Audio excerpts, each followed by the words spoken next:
안녕하세요. 게임쌤과 함께하는 행복한 과학수다. 오늘은 생물의 진화에 대해서 같이 공부해 보도록 하겠습니다. 자, 먼저 진화와 변이의 개념에 대해서 살펴보고 생물의 진화에 대해서 알아보도록 할게요. 자, 먼저 진화라는 건 뭘까요? 진화라는 거는 생물들이 오랜 기간 동안 여러 세대를 거쳐서 어딘가에 적응하면서 변화하는 과정을 우리가 진화라고 합니다. 어디에 적응을 해야 될까요? 그렇지. 주어진 환경에 적응을 해야겠죠. 그래서 생물들이 여러 세대를 거쳐서 오랜 기간 동안 환경에 적응하면서 변화하는 일련의 과정들을 우리가 진화라고 하는데, 생물들은 이런 진화를 통해서 종들이 세분화되고 다양해지기도 합니다. 자, 그렇다면 변이는 뭘까요? 얘는 같은 생물종의 개체 사이에서 나타나는 형질의 차이를 우리가 변이라고 해요. 자, 형질이라는 건 뭐냐면 머리카락색, 피부색 이런 것 등등 유전자의 영향을 받아서 나타나는 특성들을 우리가 형질이라고 하는데, 그런 형질 사이에서 차이가 발생을 하는 거야. 그런 걸 변이라고 해요. 그래서 진화, 변이 개념만 머릿속에서 차이를 이해하시면 됩니다. 자, 그럼 이런 변이는 바로 앞서 말한 진화의 원동력이 되는데, 변이가 여러 세대 동안 아래 자손들한테 전달되고 쌓이고 쌓이면서 그런 어떤 유전자의 영향을 받아 나타나는 형질의 차이가 커지면 거기에서 진화가 일어나는 거예요. 대표적으로 뭐가 있냐면 갈라파고스 제도에 살고 있는 갈라파고스 육지 이구아나라는 애가 있어요. 원래 육지 이구아나는 몸색이 분홍색인 것도 있고 노란색인 것도 있는데, 이 애들을 연구하다 보니 분홍색을 띠는 육지 이구아나로부터 노란색을 띠는 육지 이구아나가 분화돼서 나온 게 아닐까 하고 알려져 있습니다. 또 갈라파고스 제도에 살고 있는 갈라파고스 핀치라는 애도 있는데, 얘는 뒤에서 한번 다시 할 거지만 갈라파고스 핀치는 종에 따라서 부리 모양이 달라요.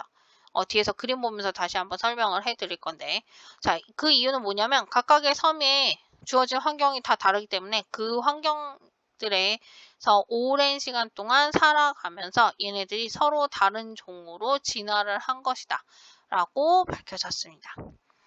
자, 그렇다면 이런 진화의 원동력이 되는 변이는 왜 나타날까요? 자, 우리 교과서에 있는 그림을 보면서 살펴보도록 할게요. 자, 가의 경우 보시면 지금 붉은색 딱정벌레 무리 중에서 초록색 유전자를 가진 딱정벌레가 호련히 나타났어요. 자, 뭐가 일어난 걸까요? 붉은색 유전자를 가진 애들이 나와야 되는데 초록색 유전자를 가진 애가 나왔어. 그지? 이런 거 뭐라고 그러지 우리? 돌연변이라고 하죠. 가에서는 돌연변이가 일어난 거예요. 돌연변이가 일어나서 부모 세대에 없던 새로운 초록색 유전자가 만들어져서 다른 형질의 자손이 나타나게 된 거죠. 자, 그럼 가와 같은 이런 경우를 보면 초록색 유전자, 새로운 변이가 일어난 거지. 새로운 변이는 뭐에 의해서 나타난 거니?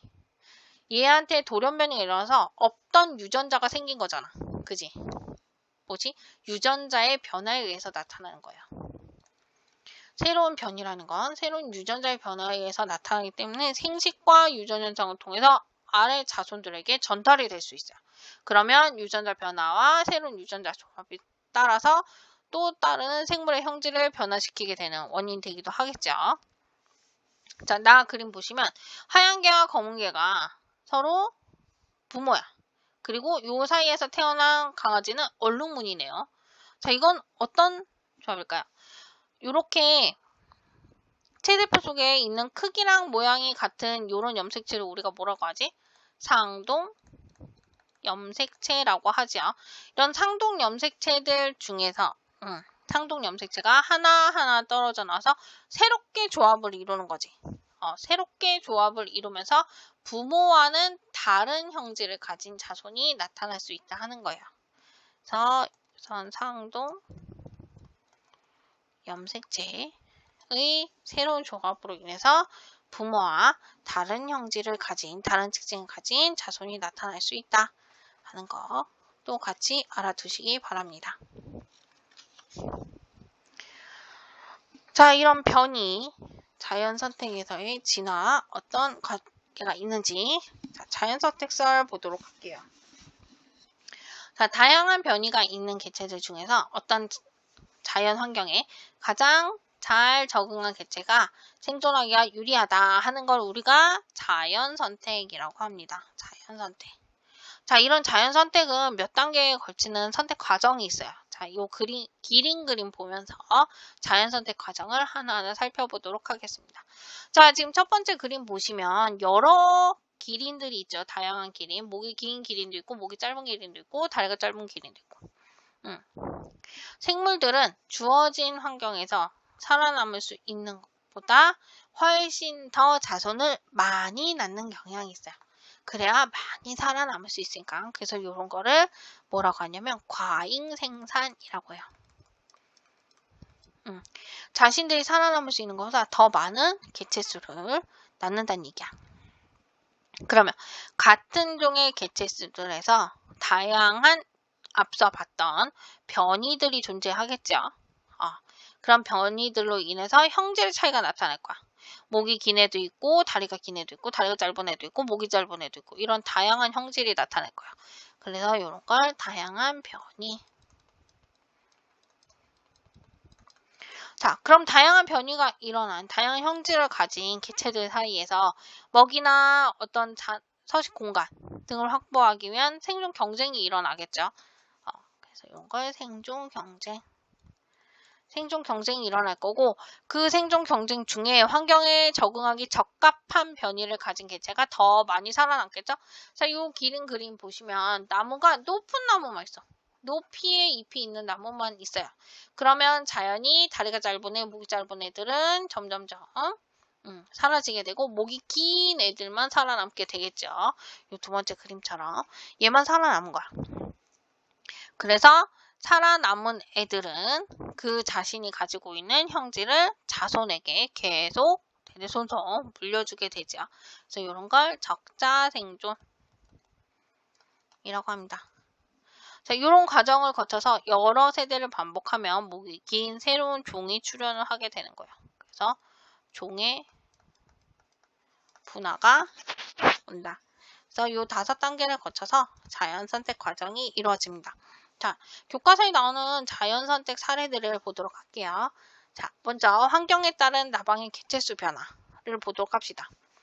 자, 이 어두운 색이 나무 기둥이에요. 지금 나무 기둥 위에 지금 밝은색 지의류가 살고 있어요. 이 지의류들이 나무 줄기를 덮으면서 여기 오타가 있네요. 흰색 나방의 개체수는 어떻게 되니? 지의류가 밝으니까 흰색 나방이 거기 붙어 있으면 잘 안 보이죠. 그지? 천적들이 봤을 땐 누가 너무 잘 보이니? 검은색 나방이 너무 잘 보이죠. 그래서 흰색 나방의 개체수는 많이 살아남아서 증가하게 되고 검은색 나방의 개체수는 많이 잡아먹히니까 감소할 거예요. 자, 그런데 지혜류가 사라졌어요. 나무줄기 원색이 그대로 드러나는 환경으로 바뀌니까 자, 이번에는 천장이 봤을 때 뭐가 안 보이니?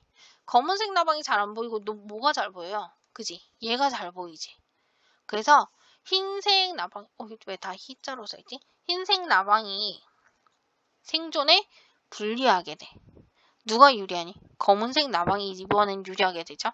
그래서 검은색 나방이 더 많은 자손을 남기는 자연선택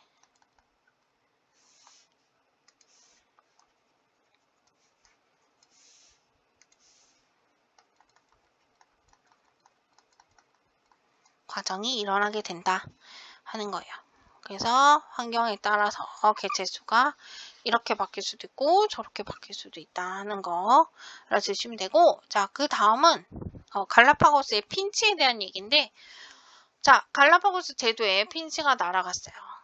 일부가 날아갔는데 갈라파고스는 제도라고 하죠. 작은 섬들이 모여 있는 곳이에요.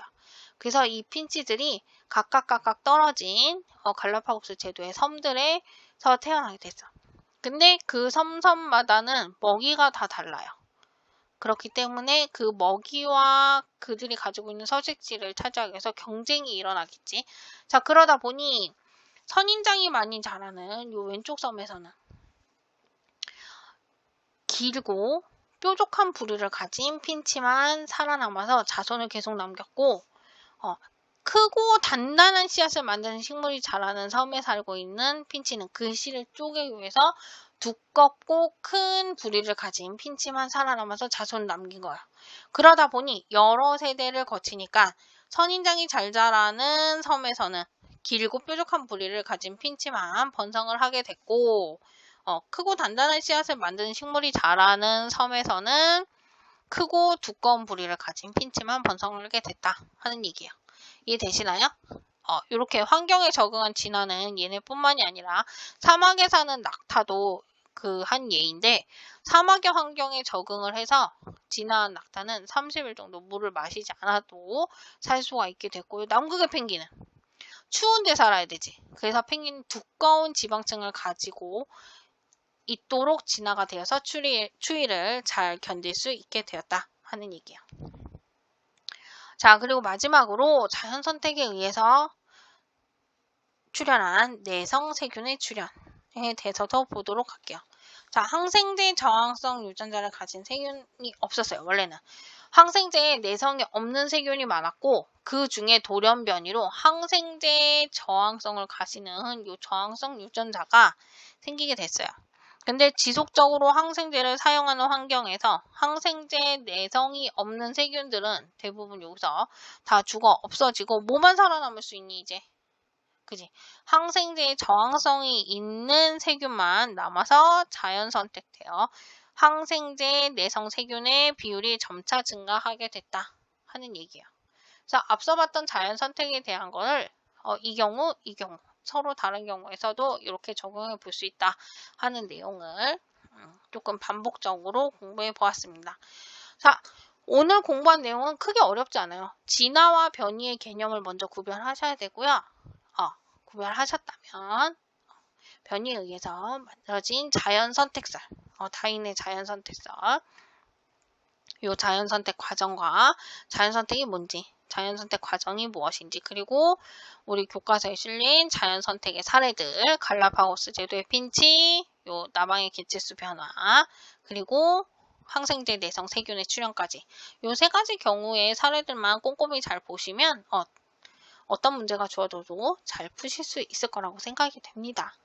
오늘 배운 내용은 어렵지 않은 내용이니까 반드시 듣기 전에 빠르게 복습을 하시고 공부를 마무리하실 수 있었으면